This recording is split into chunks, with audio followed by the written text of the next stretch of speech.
আগে তার সাথে আমার দেখা হয়েছিল, আমি দেখি নাই।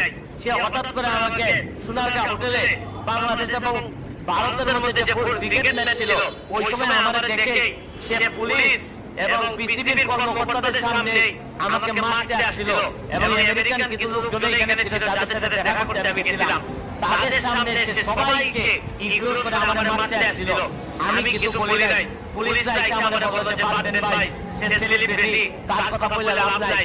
এবং আমিও মনে করছিলাম যে সেলিব্রিটি মানুষ, তার যদি কিছু অপরাধ করে আমি যদি মাইরও খাই আপনাদের কার কাছে বিচার দিব, তারপর কোনো কথা আমি বলি নাই। কিন্তু আজকে আমার কাছে মনে হয়েছে জুয়া থেকে শুরু করে আজকে তার এই দুবাইকে উদ্বোধন করা পর্যন্ত আমার কাছে মনে হয়েছে যে বিধান যদি আপনার খারাপ মানুষ হয় তাহলে পরিত্যাজ্য।